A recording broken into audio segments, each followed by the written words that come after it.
আসসালামু আলাইকুম। আমি আজকে আপনাদের সাথে শেয়ার করছি কলা দিয়ে ইলিশ মাছ রান্না।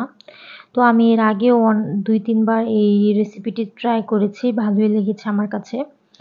তো ১ম এ আমি কলাগুলোকে কেটে তারপর আমি একটু হলুদ আর লবণ দিয়ে সিদ্ধ করে নিব।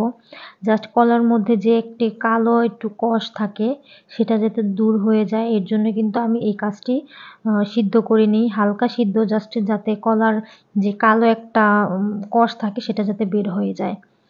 তো এর জন্য কিন্তু জাস্ট আমি অল্প করে একটু সিদ্ধ করে নিচ্ছি। সিদ্ধ কিন্তু হয়ে গিয়েছে, আমি এখন এটাকে নামিয়ে নিব। আমি এখন যে পাত্রে রান্না করব সেটি বসিয়ে দিয়েছি। পরিমাণ মতো তেল দিয়ে দিব। এখানে আপনারা চাইলে কিন্তু সরিষার তেলও ইউজ করতে পারেন, কিন্তু আমি সয়াবিন তেলটাই ইউজ করছি।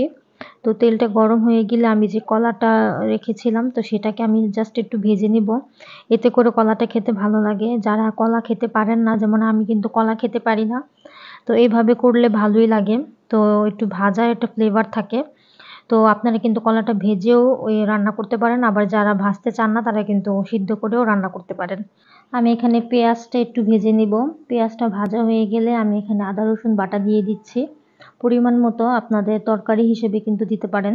তারপর একটু হলুদ, মরিচ আর লবণ, একটু ধনিয়া জিরার গুঁড়ো হালকা একটু দিয়েছি। এখানে বেশি দেওয়ার প্রয়োজন নেই, যেহেতু ইলিশ মাছে মশলাটা একটু কম দিলেই কিন্তু খেতে ভালো লাগে। তারপর আমি একটু হালকা পানি দিয়ে কিন্তু কষিয়ে নিব। তারপর আমি এখানে ইলিশ মাছ যে টুকরাগুলো আমি কেটে রেখেছিলাম তো সেটা কিন্তু দিয়ে আমি একটু কষিয়ে নিব। আমি একটু মাছগুলো উল্টে দিলাম। তারপর কিন্তু আমি মাছগুলোকে একটু সাইড করে যে কলাগুলো ভেজে রেখেছিলাম সেটা কিন্তু সাইডে দিয়ে দিচ্ছি। এতে করে মাছটাও কিন্তু কষানো হবে, সাইড দিয়ে কিন্তু কলাগুলো সুন্দরভাবে কষানো হবে। তো আমার মানে যাতে সময়টা কম লাগে এর জন্য কিন্তু আমি এভাবেই করে নিচ্ছি। আর আপনারা যারা একটু মাছ বেশি ইউজ করবেন তারা কিন্তু চাইলে মাছটা আলাদাভাবে কষিয়ে নামিয়ে তারপরে কিন্তু কলাটা কষিয়ে তারপরে ইউজ করতে পারেন। যেহেতু আমার কলা আর মাছটা আমার একই ফ্রাই প্যানে হয়ে যাচ্ছে এর জন্য কিন্তু আমি দিয়ে দিয়েছি। কিন্তু এই পর্যায়ে যদি আপনার মাছটা একটু বেশি থাকে আপনারা কিন্তু দিলে কিন্তু মাছটা ভেঙে যাওয়ার সম্ভাবনা থাকে। তো সেটা কিন্তু আপনারা দেখে তারপরে রান্না করবেন। তো এই পর্যায়ে কিন্তু আমি পানি দিয়ে একটু সিদ্ধ করে নিচ্ছি। ১০ মিনিটের মতো প্রায় আমি সিদ্ধ করে নিয়েছিলাম। এখানে কিন্তু আমি ঢাকনা দিয়েছিলাম। তারপরে দেখতেই পাচ্ছেন কলাটা কিন্তু সিদ্ধ হয়ে গিয়েছে। তো আমি একটু গলা, গলা পছন্দ করি। এর জন্য কিন্তু আমি আরেকটু সিদ্ধ করব। তো আরেকটু ঢেকে আমি সিদ্ধ করে নিব।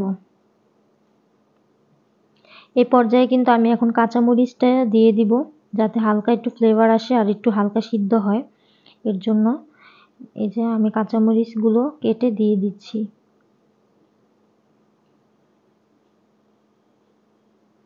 দিয়ে আমি একটু ঢাকনা দিয়ে ঢেকে রাখবো। তারপর হয়ে গেলে আমি কিন্তু নামিয়ে নিব। দেখতেই পাচ্ছেন কলা দিয়ে ইলিশ মাছ রান্না কিন্তু খুবই মজার একটি রান্না। আপনারা কিন্তু বাসাতে ট্রাই করতে পারেন। ট্রাই করলে কিন্তু আমাকে অবশ্যই কমেন্টে জানাবেন যে কেমন হয়েছে। এই যে দেখুন আমার কিন্তু কলাটা এখন খুব সুন্দরভাবে সিদ্ধ হয়ে গিয়েছে। আপনাদেরকে আমি ভেঙে দেখিয়ে দিচ্ছি। তো এই পর্যায়ে কিন্তু আমি নামিয়ে নিব।